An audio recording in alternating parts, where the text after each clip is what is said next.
তোকে হাত ধরতে পেরেছি?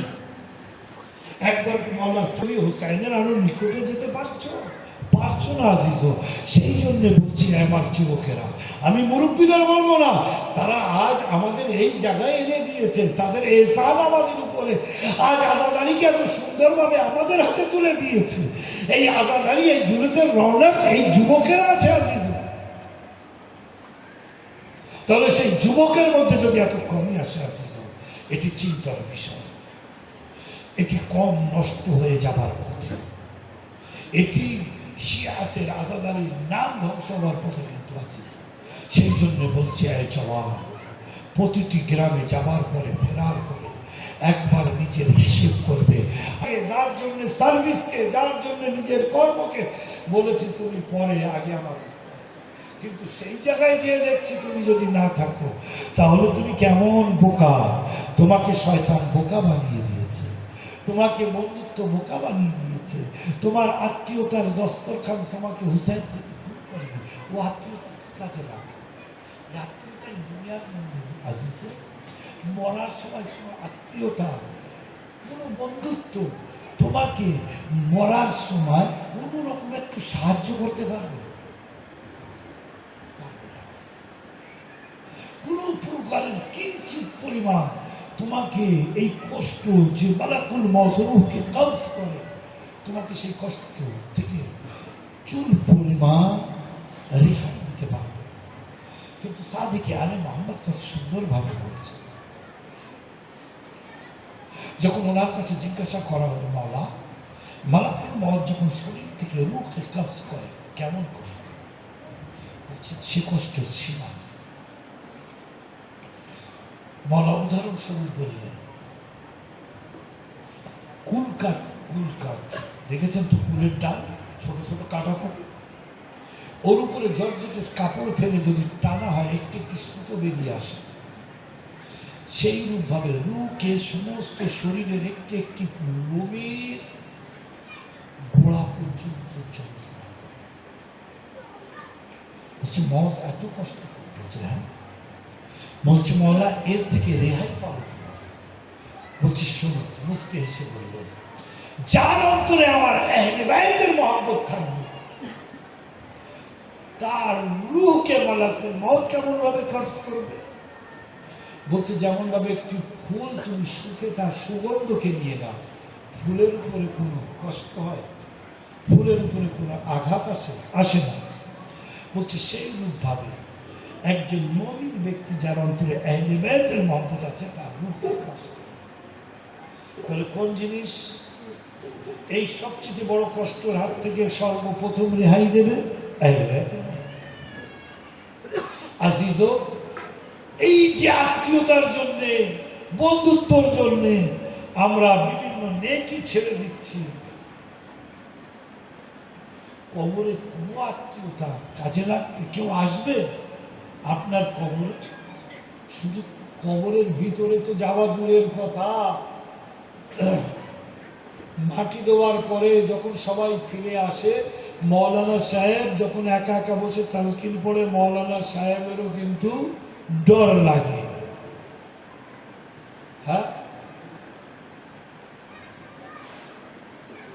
বলুন তো, ওই তালকিনের পরে কেউ এক রাত ওই কবরের পাশে বসে কাটাতে পারবে? 1 ঘন্টা। কিন্তু কবরের ভিতরেই আহলে বাইতের মহব্বত কাজে লাগে। বলছে যখন মুনকির ও নাকিরে সওয়াল ও জবাব হবে, তা হাল্লালে মুশকিল কুশা মৌলা আলী তার চাহনে ওয়ালাদের মদদ করবে। পঞ্জতনে পাকের জিয়ারত নসিব হবে, পঞ্জতনের নূর তার কবরকে নুরানি করে রাখবে। ফিসারে কবর থেকে তাকে রেহাই। ফিসারে কবর যেমন তেমন নয় আজিজ। আমার মুরব্বীরা বলতে পারবে, যুবক ছেলেরা এখন দেখেনি, বাচ্চারা তো মোটেই দেখেনি। ছোটবেলা দুটো পাথর জাতা বলা হতো, মনে পড়ে? সেই জাতায় পেশাই হলে কেমন ভাবে আটা তৈরি হয়ে যেত। বলছে ফেসারে কবর, কবরের 2 পাশের মাটি এসে এমন ভাবে মুর্দাকে পেশাই করে যেন তার একটি একটি হাড় শরীরের আটায় পরিণত হয়ে গেল। এ প্রেসারে কবর সকলেরই জন্যে, কিন্তু খুশনসিব আছে ওই ব্যক্তিরা যারা আহলে বাইতের মহব্বতকে নিয়ে মারিফতের সহিত ওই কবরে শুতে পেরেছে। বলছে যখন ওনাদের ফেসারে কবরও হবে, কিন্তু এই ফেসারে কবর আর ওই ফেসারের কবরের ভিতরে আসমান জমিন ফারাক। বলছে এই ফেসারে কবর দুই দিককার মাটি তো আসবে, কিন্তু এমন ভাবে একে অপরের সাথে মিশবে যেমন ভাবে এক ভাই অপর ভাইয়ের, এক মমিন অপর মমিনের ঈদের দিনে গলা মিলে মোবারকবাদী পেশ করে। সালাওয়াত পাঠান। সেই জন্য জওয়ান, বিশেষ করে শাকচুলোর সমস্ত মুমিনদের, গরিব হোক আর বড় লোক হোক, কমিটির ভিতরে থাকো আর বাইরে থাকো, আমার ভালোবাসো আর না বাসো, হুসাইনের সঙ্গে গদ্দারি করতে পারবে। আর হুসাইনের সাথে গদ্দারি মানে হুসাইনের জায়েরকে আটকে রাখা, এর চেয়ে বড় ইয়েজিদিয়াত আর হতে পারে?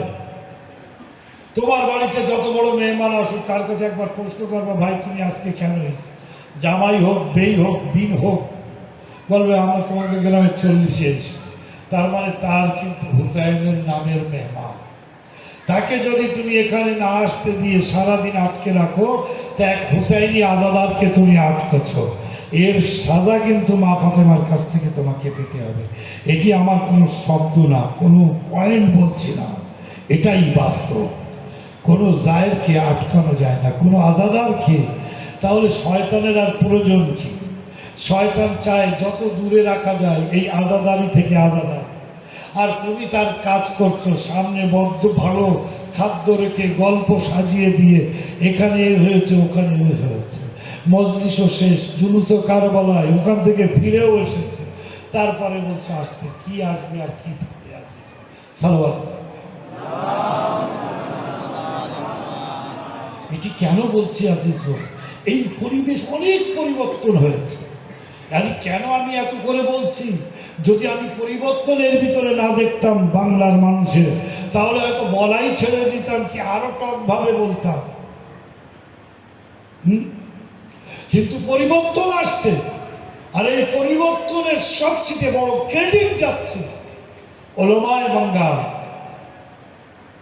এবং এর পাশাপাশি যত কমিটি আছে, এই আজাদারি যারা দায়িত্ব নিয়ে নিজ নিজ গ্রামে বারপা করছে, আর এর পাশাপাশি যুবকেরা সবাই কিন্তু এই কাজে সহযোগিতা করে এই আমাদের হুসাইনি সমাজকে প্রকৃত হুসাইনি বানিয়ে এগিয়ে নিয়ে এসেছে। খুব অল্প পার্সেন্টেজ আর এরকম আছে, ইনশাল্লাহ সেটাও আমরা আগামী দিনে কমপ্লিট হুসাইনি সমাজ তৈরি করে এমন একটি মিসাল কায়েম করতে চাই যেন আমরা বলতে পারি কি, যেটি হুসাইন তোমার সঙ্গে ওয়াদা করি জিয়ারতে ওয়ারসায়, জিয়ারতে আশুরা, ইয়া লাইতানি কুনতু মাআকুম ফাফুজা মাআকুম। কাশ যদি কারবালাতে থাকতাম হুসাইন, তোমার উপরে নিজেকে কুরবান করে দিতাম। আজিজো, সেই হুসাইন ইবনে আলীর সাথে তুমি ওয়াদা করছো, যেমন তেমন লোকের সঙ্গে তুমি ওয়াদা করছো না। তাও কি মসজিদে কি মুসাল্লা ইবাদতে হুসাইনকে সাক্ষী রেখে, তার ওয়ারিস যুগের ইমামকে সাক্ষী রেখে ওয়াদা করছো। তাহলে দেখো কারবালাতে হুসাইনি সমাজ কেমন ছিল, সেই সমাজকে কত অটুট বানিয়েছিলেন হুসেন, বাতি নিভিয়েছে হুসেন, জান্নাত দিয়েছে হুসেন।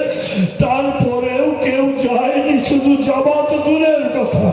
বলছে মওলা আমাদের একটি প্রাণ বাঁচাবার জন্য যেতে বলছেন, যদি 70 বারও আপনার সাধ্যবার জুরমে আমাদেরকে জবাই করা হয়, টুকরো টুকরো করা হয়, সেটিকে পুড়িয়ে আমাদের শরীরকে যদি ছাই করে হাওয়ায় উড়িয়ে দিয়ে আবার যদি আমাদের রূহকে পুনরায় জীবিত করে, খোদা 70 বার কুরবান হতে রাজি আছে। আজিজ, কারোর কাছে এটা মনে করবেন না আমার এখন 20 বছর 25 বছর বয়স, অনেক সময় আছে না আসিত। কে কখন জানে কার কখন ডাক আসবে। সেই জন্য আজিজ ও ফার্সে আদায় যখন পৌঁছে গিয়েছ, যখন তুমি এই আজাদারিতে শরীক আছো, তোমার খুশনসিবি এতটাই আছে যে তুমি হুসাইনের আজাদারি যখন তোমার গ্রামে পালন করো, তা তুমি বারবাকানেওয়ালাদের ভিতরে আছো, যাদের বিবি জাহরা দোয়া দেন, বিবি জাহরার দোয়া। আমি জানি কালকে আপনাদের ভিতরে সবাই কাজে ব্যস্ত থাকবে, হয়তো 2-5 জন মুরব্বী মজলিসে বসতে পারবে, আমার যুবকেরা তো মোটেই কাজ এই পুরস্কার দিতে তারা পারবে না। আমি তাদেরই জন্য আসবো সাহেব পড়ি।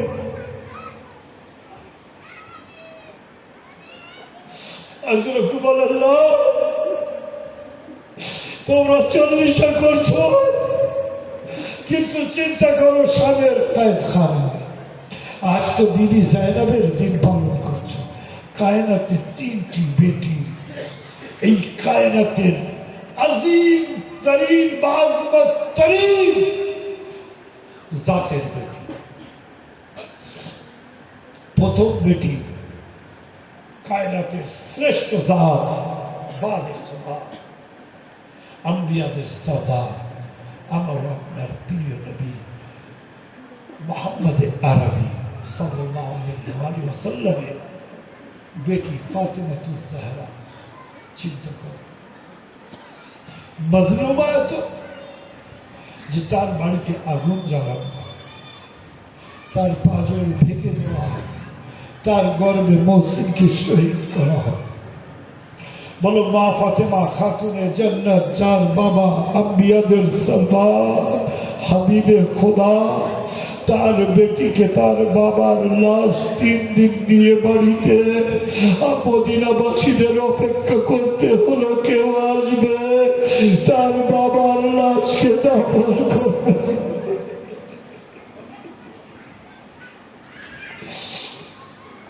আজরকুম আল্লাহ। আর মুসিবত এমন, কোন জায়গায় দেখেছেন 18 বছর বয়সে কোন মুমিনার মাথার চুল সাদা হয়ে গিয়েছে, একটা চুল কালো নেই, কোমর ভেঙে গিয়েছে, লাঠি ধরে হাঁটছে। দেখো নি মা ফাতেমার উপরে এত জুলুম হয়েছে।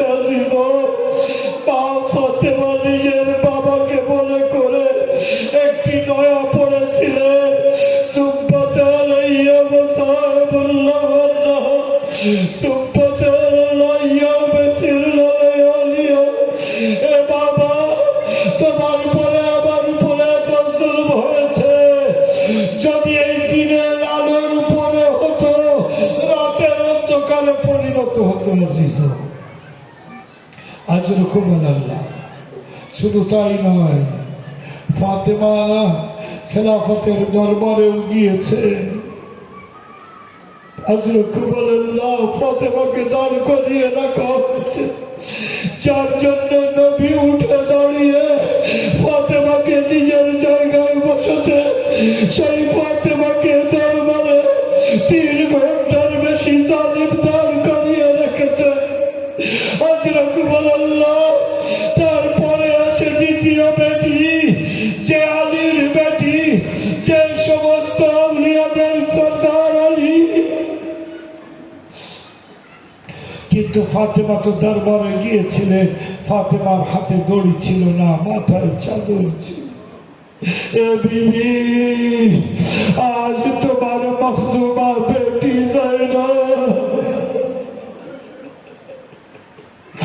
আলীর গায়রত যায়নাব, 18 ভয়ের বল যায়নাব, আজ তাকে দরবারে বিনা চাদরে।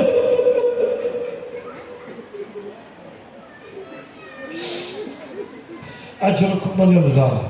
একটি রওয়ায়াত পড়ে আজিজ, রওয়ায়াত বাড়ি যেও মনে করবে, এই রওয়ায়াত একবার শুনে কান্নার জন্য নয়, এই রওয়ায়াত সারা জীবন কম পড়ে যাবে। তুমি যেখানেই মনে করবে, যদি বলে যায় না বেলাজমত থাকে, তুমি মাঠে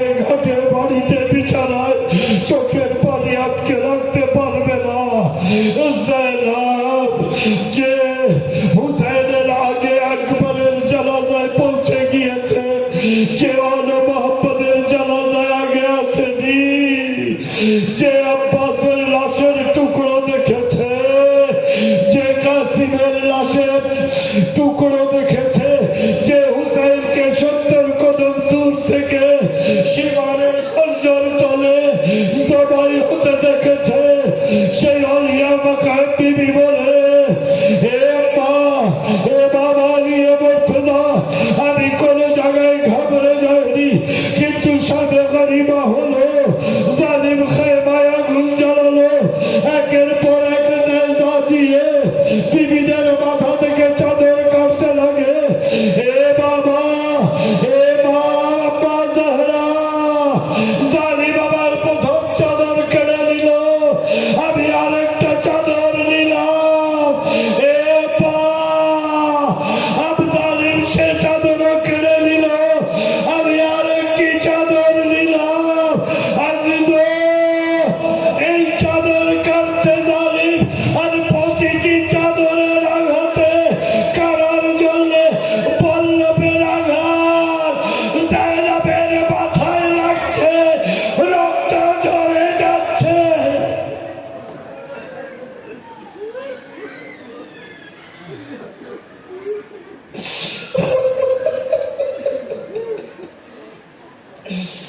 প্রতিটি চাদর কারার আঘাতে একটি করে জখম বিবি জাইনাব বলিয়া মাকামে চলে আসছে।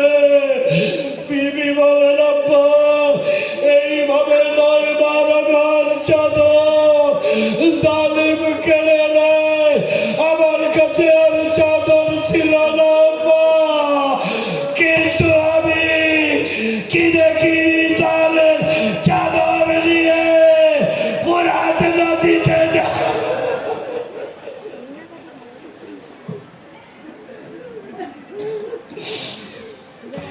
আমার গাজীর জানাজায় যে চাদরকে ফেলে, হে পাগ ওঠো, দেখো তোমার জাইনাবের মাথা থেকে আমি চাদর কাটি।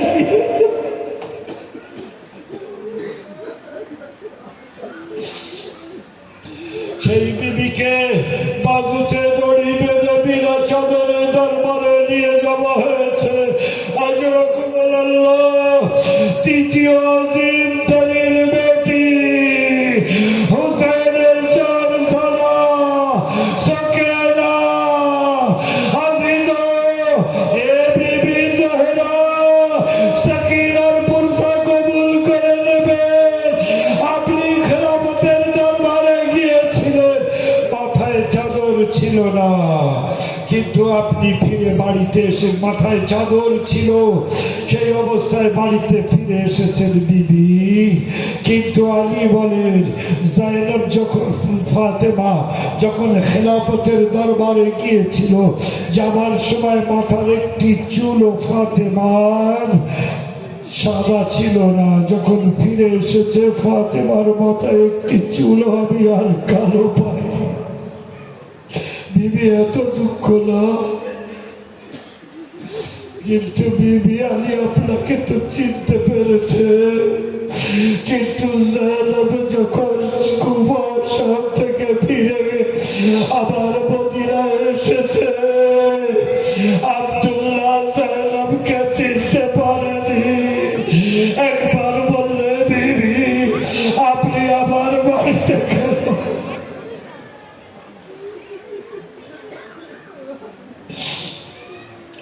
আজরকুম আল্লাহ বাস আখরি মাসায়েব। আজ পড়ছি বিবি সকিনার জররদা এখনো বিরাল আছে আজিজ, কিন্তু বলবো বিবি জাইনাব আপনি ফিরে লালার মদিনায় গিয়েছিলেন, কিন্তু যে বঞ্চি সুমাইশা সৈয়দে সাজ্জাদের কাছে প্রশ্ন করতে, এ ভাইয়া মদিনায় কখন যাব?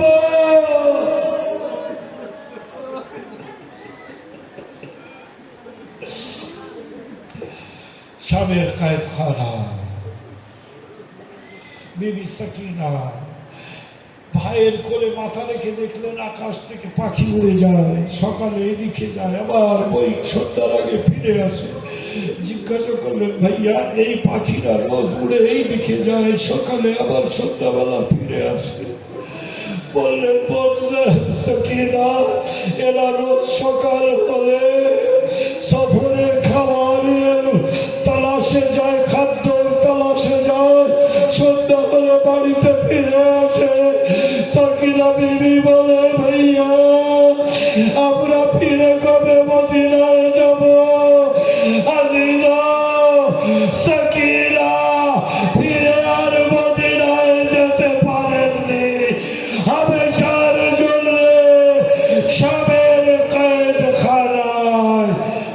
রাজি হয়ে গেলেন।